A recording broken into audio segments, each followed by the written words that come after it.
Good afternoon, everyone, and welcome to our webinar, Understanding Vision Restoration.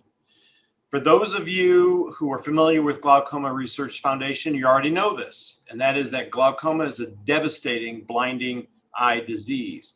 For those of you who are less familiar, glaucoma is the #1 cause of irreversible vision loss worldwide. And that's a lot of people, with some estimates over 100 million in the next decade or so. And so what we're going to talk about today, understanding vision restoration, is focused on treatments that address the underlying causes of vision loss, which are largely neurological in their origins. And so welcome, and I'd like to tell you just a little bit about me before we continue. My name is David Calkins. I'm going to be the moderator today. I am the chair of the Catalyst for a Cure Scientific Advisory Board, and I have the privilege of overseeing these amazing scientists who are involved in Catalyst for a Cure, one of which, Dr. Derek Welsby, you're going to hear from today. I'm also the chair of the research committee for Glaucoma Research Foundation. When I'm not doing that, I am the Assistant Vice President for Research at Vanderbilt University Medical Center and the Vice Chairman and Director for Research of the Vanderbilt Eye Institute. I also direct the Vanderbilt Vision Research Center.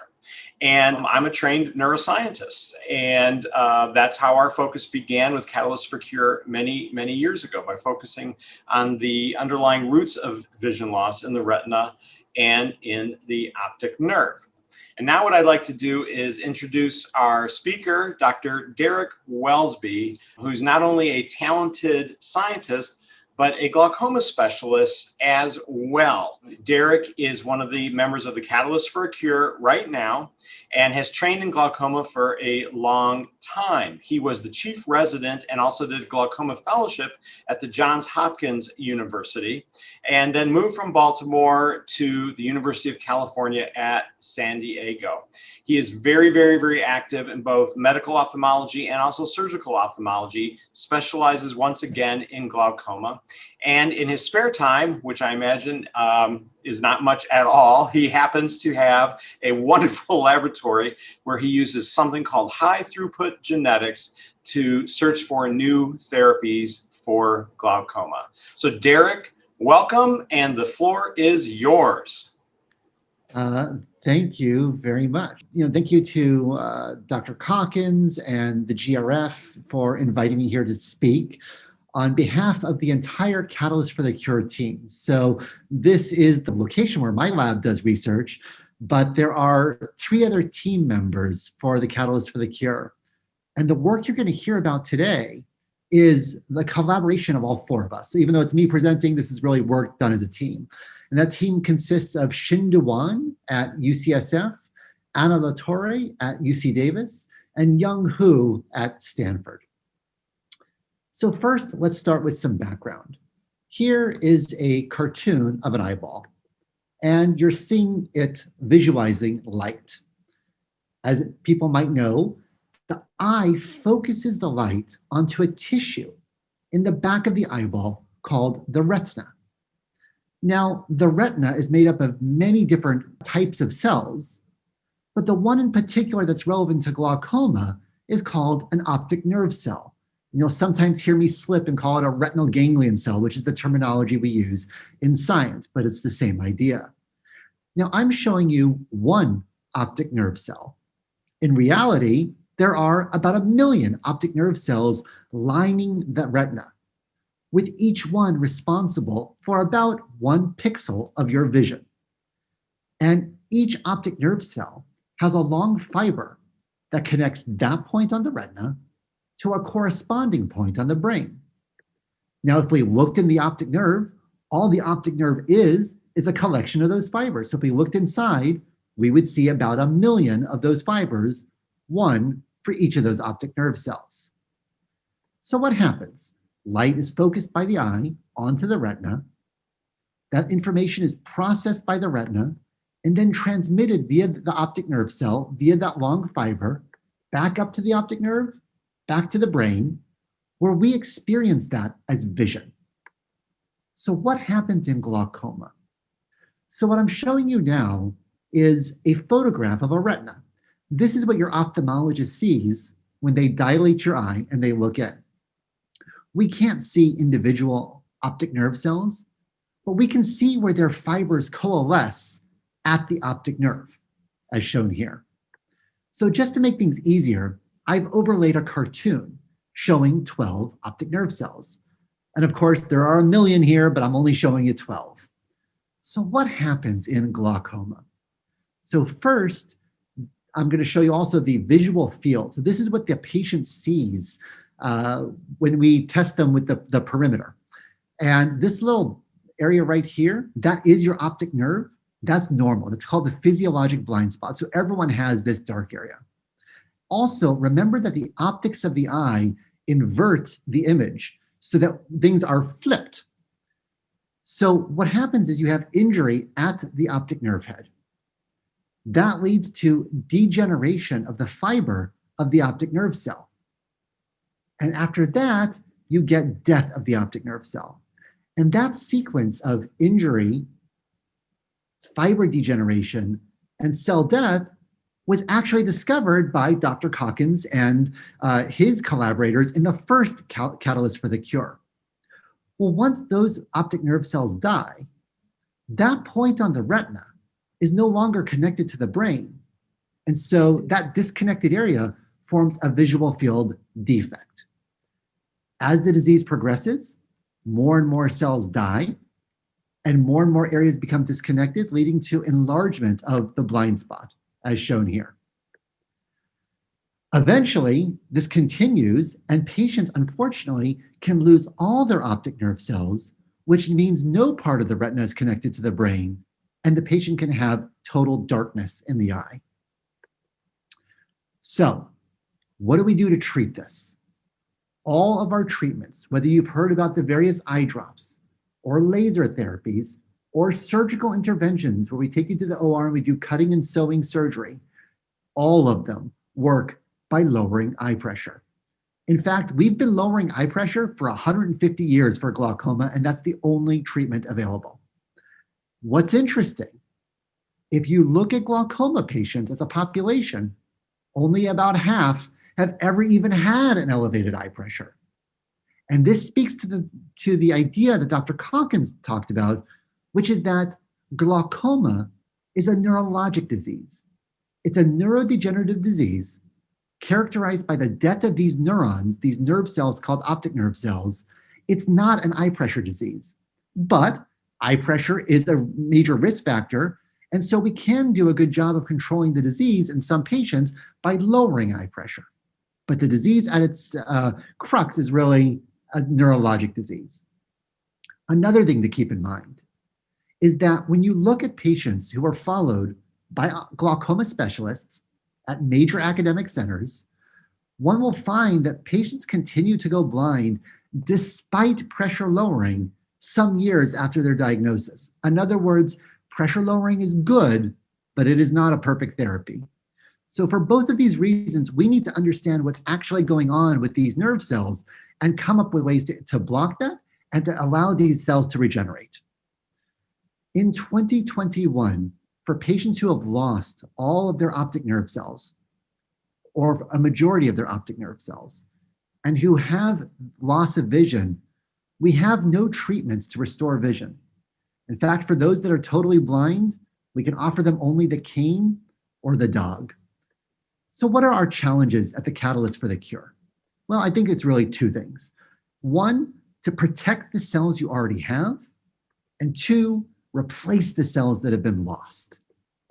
Now, it was discovered by my lab and others several years ago that there were certain genes in these optic nerve cells that were really important for this death and degeneration process. This is actually work done by Trent Watkins and Joe Lucock's lab. And this is a mouse. And what you're looking at in this mouse is a picture of the retina. If you have this gene called DLK and you injure the optic nerve, like in glaucoma, optic nerve cells die, just like in glaucoma. And that's what's shown here. There's no retinal ganglion cells, no optic nerve cells left. This branching tree here is actually just the remaining blood vessels. In contrast, If you have the same mouse, you do the same injury, but it's missing just that one gene, you find that the optic nerve cells survive, and they survive for months and months and months in the mouse, which is a long time for a mouse. So that was exciting. But we also want to restore vision, not just keep the cells you have. So it turns out there was a flip side to this story. There are ways to make optic nerve cells regenerate their fibers. So if they have their fiber going back to the brain, we can cut that fiber, and there are things we can do to cause that to regenerate. And that's what's shown in the top. However, if we remove that one gene, DLK, we find that we no longer get that regeneration, which is unfortunate. It means there's this fundamental opposition, right? You can keep cells alive, but we can't get them to regenerate. Or there are interventions that can get them to regenerate, but they don't live very long. And this is true for DLK and for other genes. So we needed to find a way for a meaningful vision restoration strategy to be able to get these new optic nerve cells to survive and to regenerate their fiber. So how do we do that? Well, ideally, I would do this by studying human optic nerve cells, except I can't do that without blinding a patient and removing their optic nerve cells. So that's not possible. So a postdoc in my lab did the following experiment. This is work done by Amit Patel from my lab, in collaboration with the rest of the Catalyst for the Cure team. We took blood from a patient at the Shiley Eye Center here at UC San Diego. From that blood, by putting in just these 4 genes, we can turn those blood cells into stem cells that have the ability to grow into any tissue of the body. We then genetically modify those stem cells so that if they become optic nerve cells, they'll turn red. We then give the stem cells the instructions to become retinas. That ball you're looking at there is not an eyeball. That is a retina grown in a dish. And in red, you're seeing the optic nerve cells. Then what I can do is I can purify the optic nerve cells, which means I can study optic nerve cells from that very patient without ever having to go into their eyeball to get the cells. Then what do we do? This is the high-throughput genetics that Dr. Calkins referred to. We take those purified optic nerve cells and we injure their fiber. Why do we do that? Because again, we're trying to mimic glaucoma, and that's how glaucoma happens. The fiber gets injured, the cell dies in response. So we take those injured human optic nerve cells and we put them into these multi-well dishes with thousands of little wells, as shown here. Now, if I don't do anything, what's going to happen? Well, just like in glaucoma, an injured optic nerve cell will eventually die. And so all the cells will die. So that's not useful. So what I have to do then is use our robotic infrastructure here to add different chemicals to each of the wells. So for instance, the first well might get this drug, the second well this one, third well, et cetera, et cetera. And we've done large libraries. We've done tens of thousands of interventions. Then what we do is we give the cells time to die like they normally will. And then we have a robotic microscope, which goes through and takes pictures of each of the wells. And we have image analysis software that can automatically look at the picture, and it can count the number of surviving nerve cells, and it can count the number of nerve cells that are regrowing their fibers. And so we do this. And obviously the question then becomes, well, most of these wells died like they should, which means whatever drugs I added there didn't do anything. But whatever I added to this well here obviously is doing something pretty important because all these cells are surviving. So we know what we add to every well, so we can go back and say, geez, what was that drug? And, you know, one might ask the question, well, why not just use that drug? It looks like you've discovered a treatment. But a lot of the drugs we're using are not actually therapies. They're not FDA approved, but they can teach us something. And the reason they can teach us something is you have to think about how a drug works. You know, all of our cells have DNA that code for various proteins. And what drugs do, they're like a key for a lock. They will go and bind to certain proteins and block their function, and they won't affect others. So for many of the drugs that we use, we know all the genes that they inhibit. And we don't usually, in the cartoon I showed just that one well and that one active drug. In reality, we get many active drugs. So what we can do then is use artificial intelligence and machine learning. If you know the pattern of all the drugs and all the things that the drugs work on, you can start to figure out what genes are actually responsible for this effect. And so we did that. And we found that a set of genes called I'm just going to skip through this, the GCK4 kinases were very important. So we did this experiment with the human optic nerve cells. We asked, what genes are important for survival? What genes are important for regeneration? And remember, those typically were different genes before. Are there any genes that are overlapped in the middle? And that was this group of 3 genes, which we call GCK4 kinases. For the purpose of this talk, it's not important, just that there is a set of genes that we can block that give us survival and improve regeneration.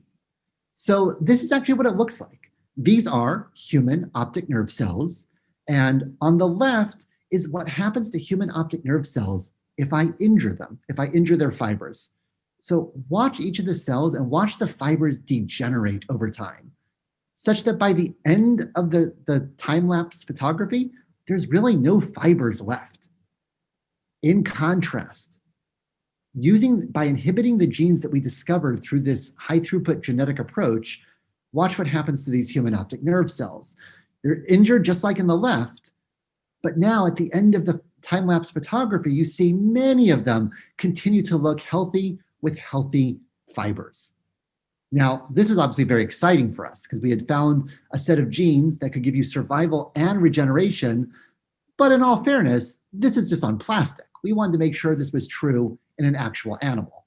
So working with Young Hu and Xin Dewan, we tried to translate this to an animal model.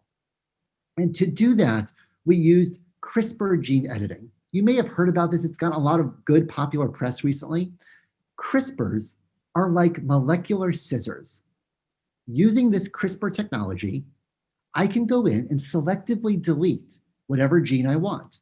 Well, obviously, we had discovered these 3 genes that we thought were important for survival and regeneration. So those are the ones that we use this CRISPR technology to target. And we did this in a mouse model of optic nerve injury or a mouse model of glaucoma. So what happens is we go into the mouse, we use our CRISPR technology to delete those 3 genes. We then injure the optic nerve. And just like I've told you multiple times, when you injure the optic nerve, if you don't do anything, lots of optic nerve cells will die. And so after 2 weeks, we can then look at the retinas of the mice, and we can count how many optic nerve cells are left and how many are regenerating. So this is what it typically looks like. A healthy retina should have lots of green dots, but 2 weeks after injury, you just see a few green dots here. Each green dot is an optic nerve cell. And if you look, optic nerve cells, this is the optic nerve here in red.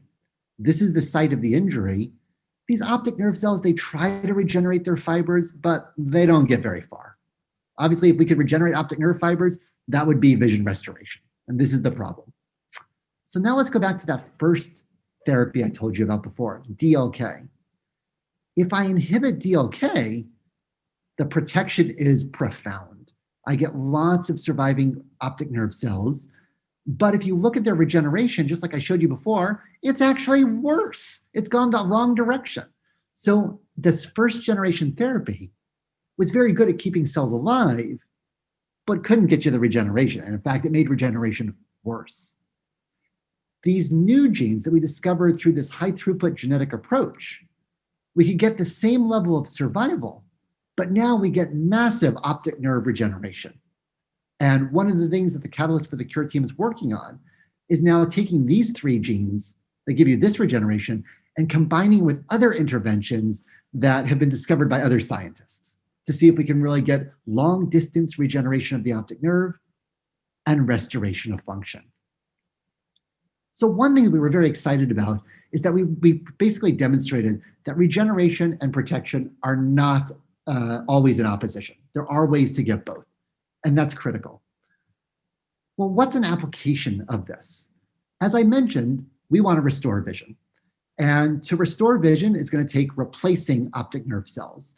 And those optic nerve cells are ultimately going to come probably from stem cells. We're going to take stem cells from a patient, we're going to make them into optic nerve cells, and that's going to be the substrate of what we try to use to restore vision.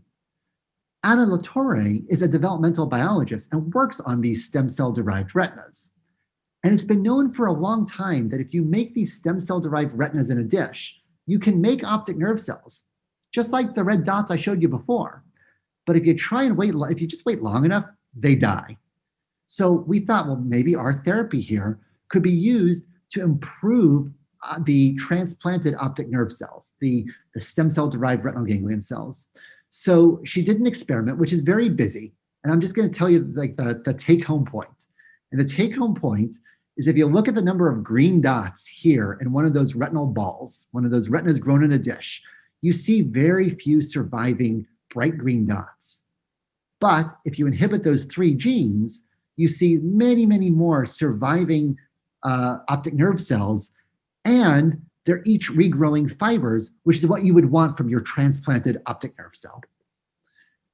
We were very fortunate. This work was actually just recently published in the Proceedings of the National Academy of Science as with all of the members of the Catalyst for the Cure team. So in conclusion, stem cells have been very useful. In one way, the stem cell actually is the substrate. It is what we are going to use to restore vision by turning it into optic nerve cells. But as I've also demonstrated, it can be used as a model of the disease to search for genes, which are basically drug targets, to improve the efficacy of transplantation, to improve the survival of optic nerve cells, and to improve regeneration. Of course, I always want to acknowledge the people in the lab who actually do all the work, including especially Amit Patel, Cassidy, Shirley, and mine, and the support that we get from Tom Bruner, David Calkins, our scientific advisory board, and the Glaucoma Research Foundation. Thank you very much. Thank you so much, Dr. Welsby. We appreciate that. This was really, really tremendous. Congratulations on all of your hard work beginning to pay off. It's gratifying to watch. We've got quite a number of questions, Derek, and what I want to do right now is answer a very popular question, which is, these things are happening in the laboratory. When can we move these into the clinic? Okay. So my patients ask me this all the time, and I think there is a 2-part answer. So as I told you, there are 2 challenges, and both are profound and both would have huge impact. The first challenge is, can we keep your cells alive that you already have? And second, can we replace the ones that have been lost? For that first one, we call that neuroprotection. And my feeling is that interventions like drugs that are neuroprotective and help you keep the cells you have, that would basically cooperate with pressure lowering to maintain the disease, from preventing the disease from getting worse, I think that's short term. I think that's the next 5 years-ish, before we're seeing clinical trials on neuroprotection. In fact, there are compounds I know right now that are gearing up for clinical trials in the next year. So that's clearly, that's short term. The longer term goal is the second challenge, actually replacing the cells you've lost. And I would say that's not the next 5 years. Realistically, I wish it were, but it's probably something, where we're doing clinical trials in the end of this decade or beginning of the 2030s to actually have something that really works to restore vision for patients. But honestly, 10 years is not that long. If we could do 10 years, I think we'll be very pleased with that outcome.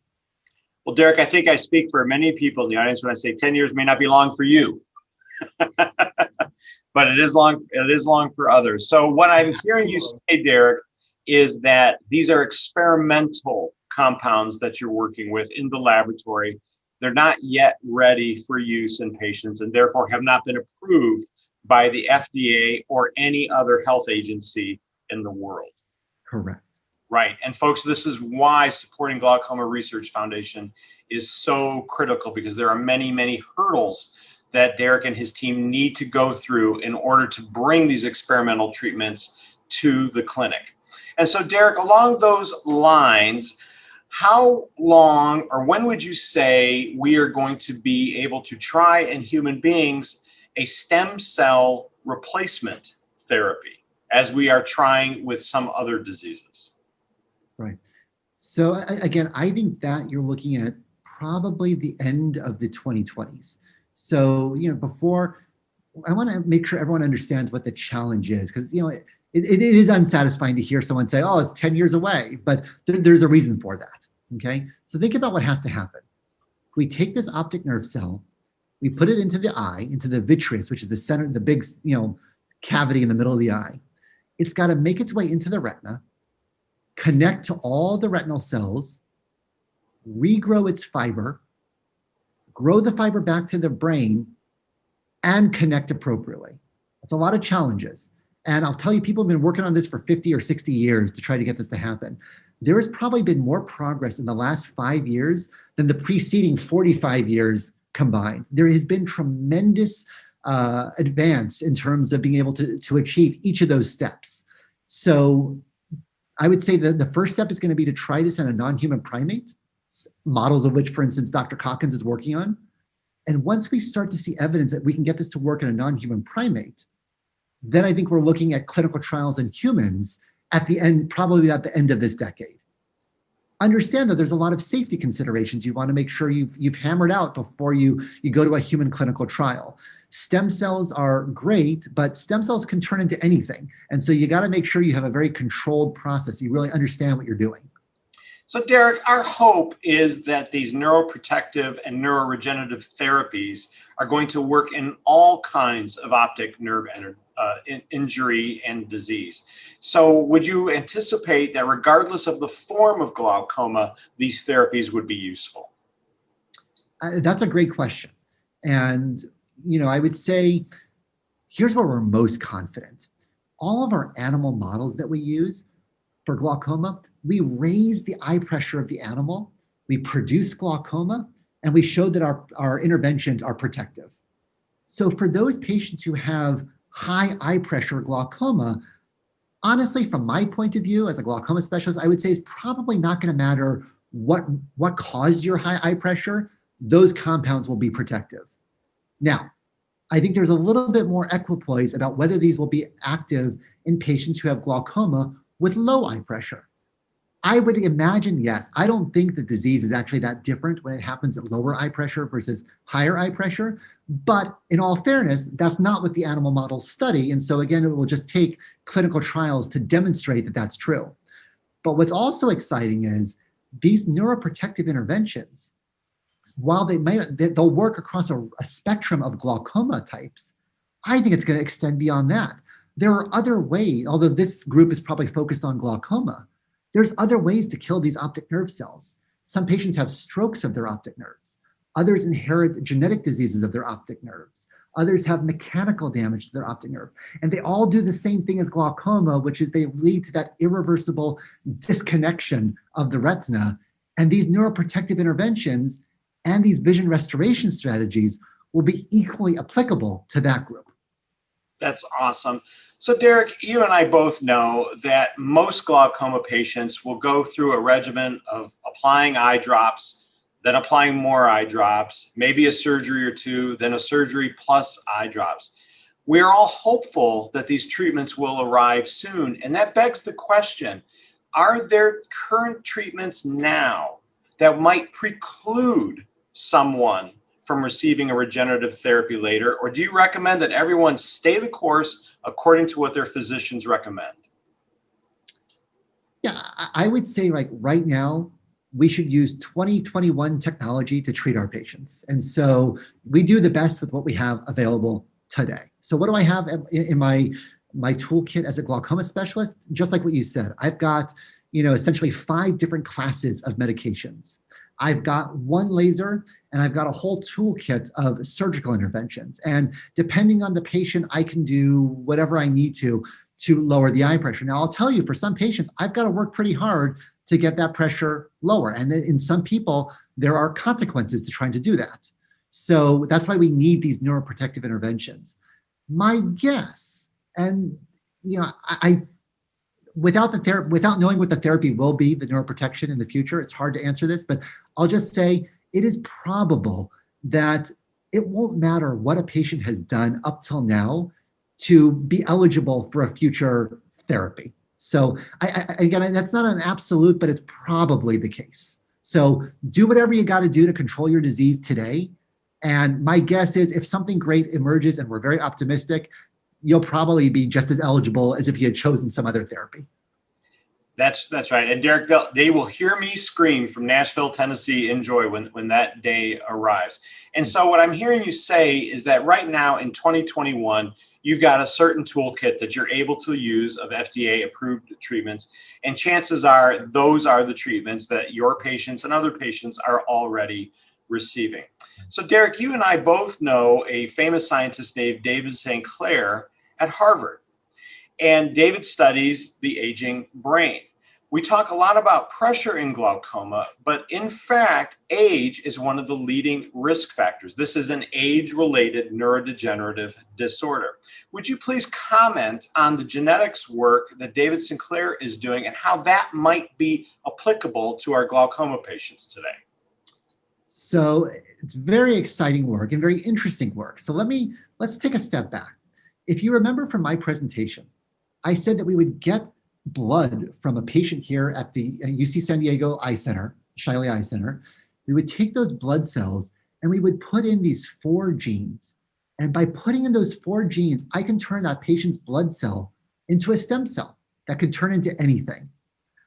What the Sinclair lab and Jigong He's lab did is they took 3 of those genes, not the 4th one, and they put 3 of those genes into optic nerve cells. Now, why would you not want to put the 4th one in? Well, if you put the 4th one in, you turn the optic nerve cell into a stem cell, and then it's not an optic nerve cell anymore. So that's too much. But by putting in 3 of those genes, the idea was you could potentially de-age the optic nerve cell. You could reverse aging. And think about that. That's essentially what happens in a stem cell. If I take someone's skin cell or their blood cell, and I put in those 4 factors called the Yamanaka factors, what I'm essentially doing is change. It's the same cell, it's the same genes, but I'm changing what's called the epigenetics. I'm changing the environment of the cell to set back the clock and make that cell young again. So the idea was we could use that same approach or they could use that same approach by putting in 3 of those factors into the optic nerve cell. And it was exciting. What they showed was a couple things. When they did a mouse model of glaucoma, they let the mouse have glaucoma, damage was done. And after the damage was done, they triggered those 3 genes. And what they showed was improved fiber regeneration and restoration of vision. Now, in all fairness, this is a mouse model. It was short term, and there is, I think the field would love to see this reproduced by multiple labs because this is such an exciting finding. But I think it's exciting, and I think it's just something that the field is gonna learn from. That's great, Derek. Thank you very much. Derek, you and I have discussed the following, and that is that even though those fibers die in the optic nerve over many, many, many years, it seems that the cell bodies of the nerve cells in the retina can remain for a while longer. Would you anticipate that being the case, that some of our therapies are going to help those stagnant or quiescent cell bodies pop back to life and sprout an axon into the optic nerve? If that's the case, are there any kinds of dietary or other home remedies that patients can do to enhance their chances of regaining vision? Right. So I'm going to take that as 2 separate questions. So the first question in my mind is, for a given patient with glaucoma that they've had for years, obviously there's the cells that have not died yet that are fine. There's the population of cells that are totally dead. And then the question you ask is, well, how many are in the middle? How many have been injured by the glaucoma process, but they haven't dropped off yet? We could rescue them. In the stroke world, that's called the penumbra. And so I think the answer is we don't know how large that population is, but at least there is some cells in that population. I think that's clear. And so for a therapy like, for instance, the one that we described with the GCK4 kinases, we would hope that by both keeping those cells alive and improving their ability to regenerate, that we might be able to actually improve vision without putting in any new cells by causing those quiescent cells to reconnect. But I would say the jury is out on how big of an effect that would be. Derek, how do you feel about exercise and diets rich in antioxidants? Yeah, so I would say, in terms, my patients often ask me, besides the pressure lowering, what else can they do to control their disease? And truthfully, in terms of large clinical studies and our best evidence, look, we know pressure lowering works. And if I could de-age you, I'm sure that would work too, but de-aging is hard. Good luck with that, Derek. I'm waiting for that day. So am I. and so the other thing, what the other recommendation I make to patients, and I tell them, look, the evidence for this is not as good. Instead of randomized controlled trials where we give some patient A and some patient B and we have what are called retrospective studies, where we just look back and we say, you know what, the patients who exercise, who get their heart rate up through cardiovascular exercise, they seem to do better. And patients who eat green leafy vegetables like kale seem to do better. So I tell my patients, exercise and eat healthy, which I figure even if I'm wrong, it's good for other parts of the body. That's great. And so, Derek, our patients also wonder, suppose tomorrow this wonderful treatment becomes available and is approved by the FDA. Will a person who is 75 years old have an equivalent chance for regeneration versus a person who is 15 or 16 years old? So I think it's a great question. And there is work to show that regeneration is probably a little bit harder the older the optic nerve cell gets. But my guess is that that's not going to be a major factor. When we come up with a therapy that promotes reconnects the eyeball to the brain, it's going to be such a robust intervention in that optic nerve cell that I'm imagining that the effective age will be rather small, but we just don't know the answer. Sure, we don't know the answer. And so, Derek, to summarize, many patients will be stable if they follow their doctor's instructions to keep their pressure low. For them, we're going to continue the course. For those patients who don't respond so well to lowering IOP, we're very, very hopeful that the experimental therapies that you're developing in the laboratory in the near future will make their way to the clinic. And with that, Derek, I want to thank you on behalf of everyone who's participating today for the efforts that you're putting into this terrible disease. Keep up the great work, and we hope to hear from you real soon with some more positive results. Thanks, Derek. Thank you. All right, friends. What I'd like to do now is remind everyone that the Glaucoma Research Foundation is always there for glaucoma patients. This is a tremendous resource, both on the web and in printed versions that you'll find in your mailbox. This is a small team. I know every single one of them very, very well, and I can tell you that there is no better group of dedicated people working to cure this disease. And each one of them that you see in your Hollywood Squares box there is working hard on a daily basis to keep you up to date on the latest results and to find for you the resources that are necessary to answer your questions. And so what I'd like to do is encourage you all to continue to check the Glaucoma Research Foundation website, www.glaucoma.org. And often, if you've got a very, very specific question, the friends at Glaucoma Research Foundation will be able to forward that question to one of the many, many experts who are involved with this terrific organization. So keep checking the website and look for the future for some wonderful, wonderful results. And so on that positive note, what I'd like to do now is simply extend my thanks personally to all of you for your attention today, for your interest in Glaucoma Research Foundation, for your interest in Catalyst for Cure, and all of the support that I know that you are providing both GRF and Catalyst for Cure. Finally, what I want to say is stay healthy, stay happy, and keep the faith, and we'll see you all real soon. Thank you.